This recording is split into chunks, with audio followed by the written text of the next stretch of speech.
Hi friends, Rupa's kitchen కొత్తగా పెట్టామన్నమాట, మీరు feel అవ్వకండి. సో ఆయిల్ వచ్చేసేసి పొయ్యి మీద పెట్టాము. పొయ్యి చూసారా ఎంత బాగుందో, కట్టెల పొయ్యి అనమాట. నాకు చాలా అంటే చాలా ఇష్టం అనమాట. సో ఆయిల్ పెట్టుకున్నాము. ఇందులో వచ్చేసేసి మనం మంచి స్పెషల్ వండుకుందాం. అయితే ఆనియన్స్ అండ్ మిర్చి వేగుతున్నాయి కదా, దీనిలో వచ్చేసేసి మనం కొంచెం అంటే కొంచెం ఎండి చేపల ముక్కలు వేసుకుందాం. నీట్గా క్లీన్ చేయండి, 1-2 సార్లు క్లీన్ చేయండి. వచ్చేసేసి బాగా మగ్గనివ్వండి, మరీ గట్టిగా కానివ్వకుండా కొంచెం టమాటా వేసేసుకుందాము. టమాటాని కూడా వేగినాక, అంటే టమాటా వేయగానే సాల్ట్ వేయకూడదు, కొంచెం ఉడికినాక సాల్ట్ వేయండి, చాలా బాగుంటుంది.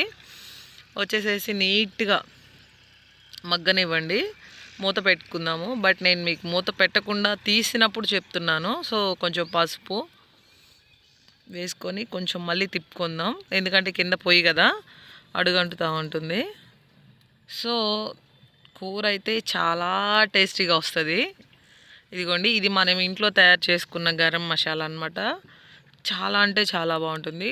బట్ మళ్ళీ ఇది వచ్చేసేసి అల్లం వెల్లుల్లి పేస్ట్, చాలా అంటే చాలా బాగుంటుంది కూర. ఇన్నిసార్లు అంటున్నారు కొంచెం పెడతారా అంటారు, రండి పెడదాము. ఇది నేను వచ్చేసేసి రోజు ఇప్పుడు ఈ పొలంలో రోజుకొచ్చి ఒక 9 మందికి వంట చేస్తున్నాను.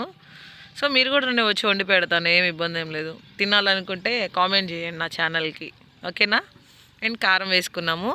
వినిపిస్తుందా మీకు ట్రాక్టర్ సౌండ్? సో అయితే మనం పొలంలో ఉన్నాం, ఈ 3 months ఇక్కడే ఉంటాము, అది విషయం. అయితే ఇదిగోండి, టమాటోస్ కర్రీ కంప్లీట్ అయిపోయింది.